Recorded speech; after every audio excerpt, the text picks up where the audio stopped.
the future. We can ask Q2, will the future be worth it? Q3, will human history have been, on the whole, worth it? Even if the past has been in itself bad, the future may be in itself good, and this goodness might outweigh the badness of the past. Human history would then be, on the whole, worth it. We could also truly claim that the past was worth it, not in itself, but as a necessary part of a greater good. On this view, the past would be like an unhappy childhood in some life that is on the whole worth living. It would be worth enduring this childhood for the sake of the rest of this life. No such claim, we can note, applies to the future. If what happens later will be in itself bad, this bad future could not be worth it as a part of the whole of history, since this bad future would not be a necessary part of this larger whole. It would be better if history ended now.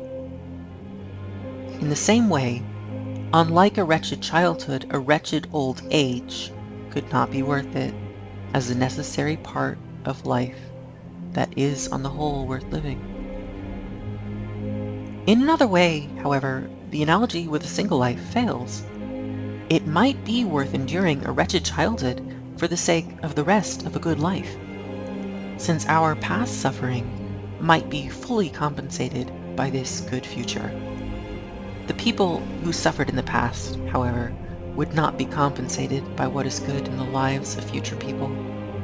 We might believe, therefore, that even if the future will be in itself very good, this fact could not outweigh the badness of the past. Though we know little about most of the past, we know even less about the future. If we are doubtful whether the past was in itself good, we may find it hard to predict or even guess whether the future is likely to make history on the whole worth it.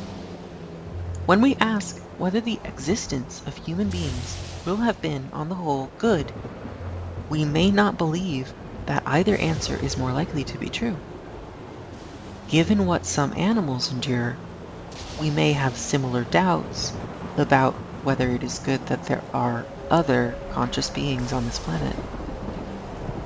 We don't yet know whether there is conscious life elsewhere. We must thus have no idea whether the existence of the universe is on the whole good. This ignorance, however, would have little practical importance. Our practical question is, Q4, what ought we to do?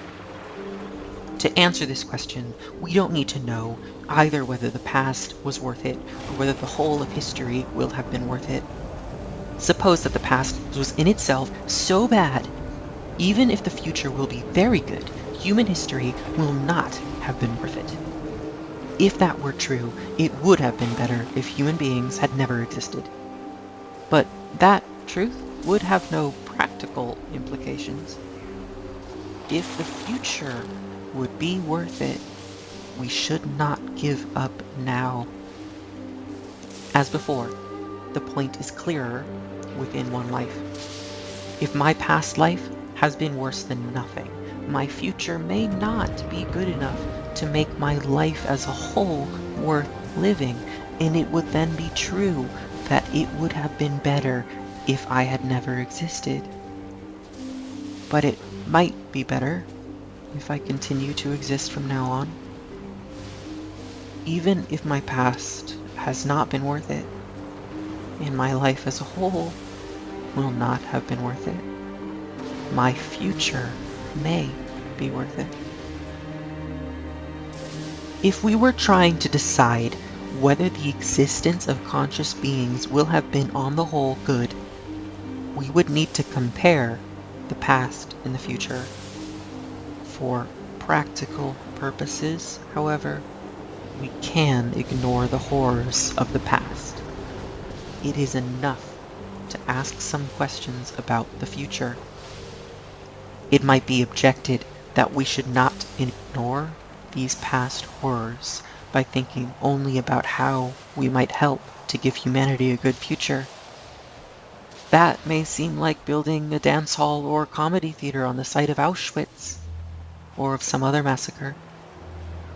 But of the people who have suffered in lives that were worse than nothing, many suffered in attempts to help to give humanity a good future. These people would have wanted us to try to achieve their aims. And if we succeed, some of their suffering may not have been in vain. In deciding what we ought to do, we don't need to know whether the future will be worth it or is likely to be worth it. It may be enough to ask Q5, might the future be worth it? It may even be enough to ask Q6, will the near future be in itself worth it? This second question is easier to answer. If the answer is yes, we need not ask whether the rest of the future might be, or is likely to be, worth it. We could leave those questions to our descendants. Suppose instead that the near future will not be in itself worth it, but will be worse than nothing. That might become true. For example, if we inflict great damage on the biosphere by global overheating, or in some other way, so that for this and the next few generations, life would be bleak. We would then need to ask whether the rest of the future might be worth it. If the answer was no, it would be best if human history ended soon. We would not need, in William's phrase, to annihilate the planet. It would be enough if none of us had children. It is clear, however, that the further future might be worth it. Partly for this reason, even if the near future would be very bleak, we should not end human history. It might be claimed that if our children's lives would be likely to be worse than nothing, we ought not to impose such burdens on them. But that is not, I believe, true. Even if our children's lives would be worse than nothing, they might decide to bear such burdens, as many people have earlier done, for the sake of helping to give humanity a good future. We could justifiably have children, letting them decide whether to act in this noble way, rather than making this decision on their behalf by never making children.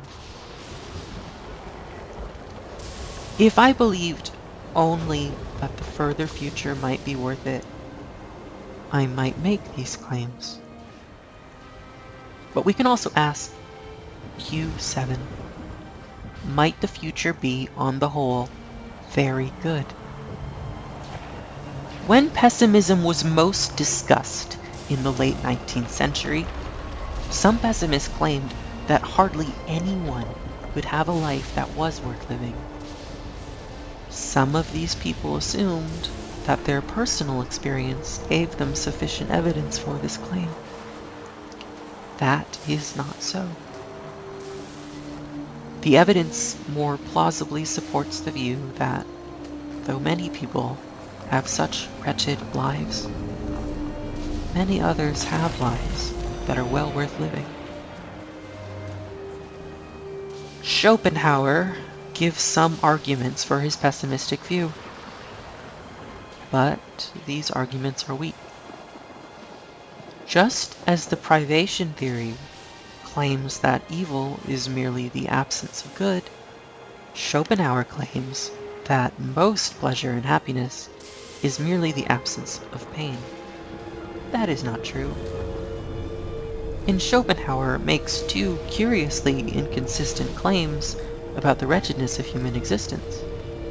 We can object, he claims, both that our lives are filled with suffering which makes them worse than nothing, and that time passes so swiftly that we shall soon be dead.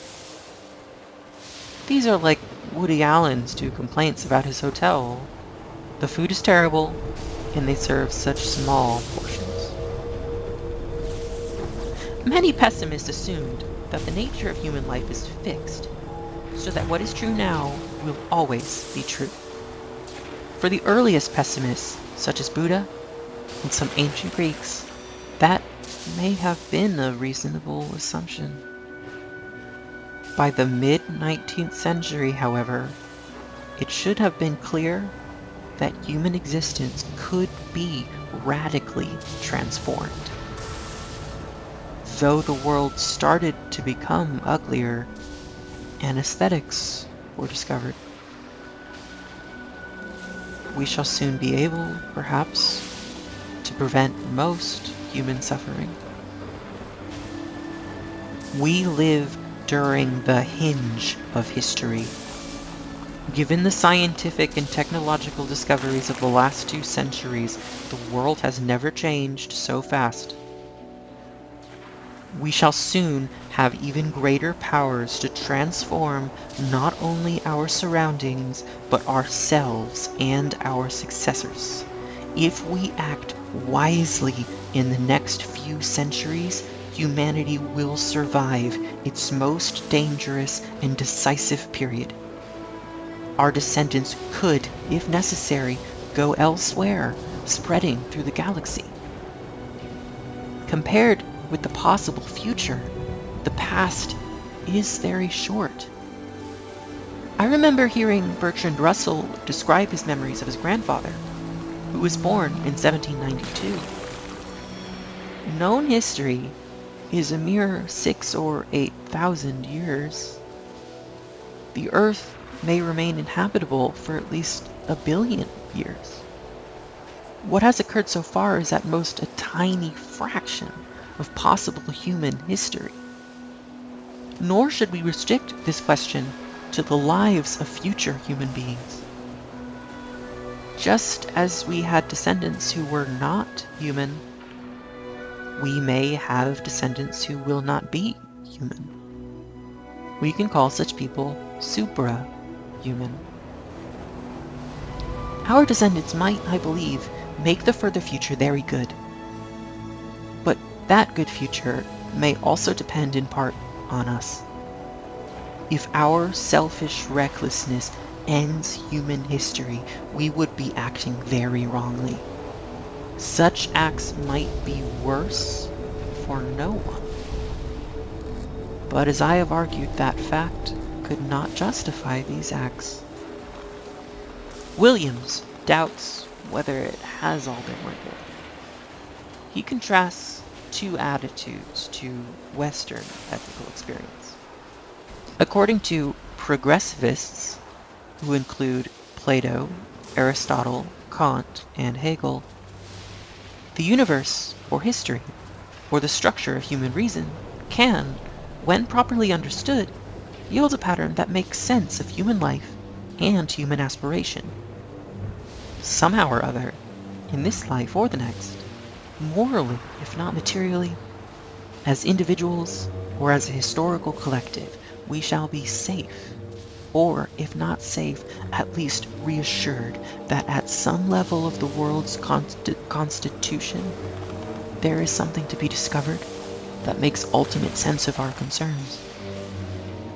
Sophocles and Thucydides, by contrast, are alike in leaving us with no such sense.